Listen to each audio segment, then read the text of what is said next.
and more pathetic with each step, that brought me closer to the third-floor balcony. Who the hell am I kidding?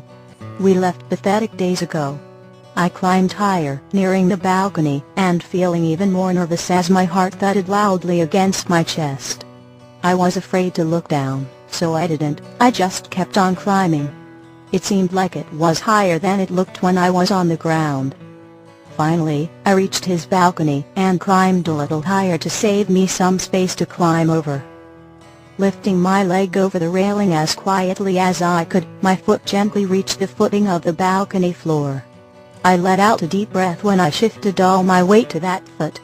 Slowly I guided my left leg over the railing. And eventually I was standing on Edward Cullen's balcony. I spun to face the French doors leading into his room. They were quite heavily curtained, so I couldn't make out anything inside. Suddenly I began to panic. Edward's words rang loud in my head, choosing a frustratingly inconvenient time to come to surface in my memory. Crazy stalker tendencies. I grimaced at myself as I lifted a fist to the glass doors. Cursing myself and my crazy stalker tendencies, I lightly tapped at the glass with my knuckles and stood back, holding my breath. I took a moment to contemplate how bad it would be if I jumped off this thing. Then I realized the mortification I would feel if the fall didn't kill me, and I was found injured by Dr. Cullen tomorrow morning as he looked out the kitchen window.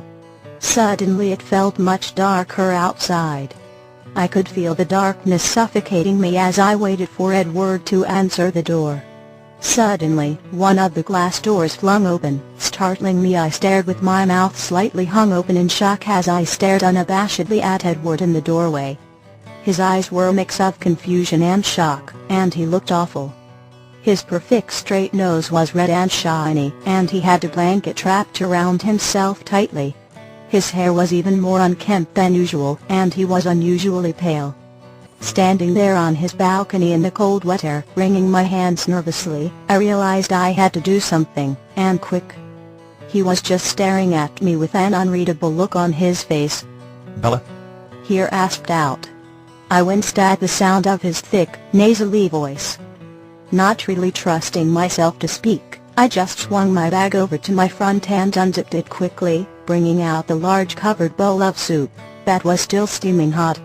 I held it out to him with my head down, feeling like a 4-year-old giving their daddy a dirty picture they drew, staring at my wet boots.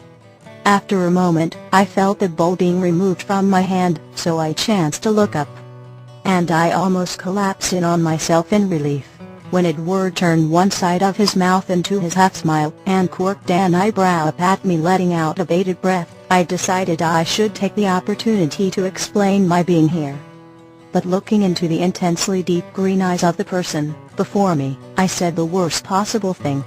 "I promise I don't have crazy stalker tendencies," I blurted before I could gain enough control to stop myself. Immediately my face grew hot. "Oh, you have got to be kidding me." Edward stood still for a moment before throwing his head back in a raspy laughter. I was debating if that was a good sign or not, so I just stood still, waiting for him to compose himself from his laughter. Hopefully at Jessica Stanley's expense, and not mine. Eventually he quieted, and looked down at me, eyes filled with quiet mirth and amusement. "Fuck, Bella. That's the first time I've laughed in 2 days," he said through a scratchy throat, before moving into the room and calling over his shoulder. "Get your ass in here before you get sick too." With a smile so wide I thought my face might break in half, I walked into the warmth of Edward's bright bedroom, shutting the glass door on the darkness behind me.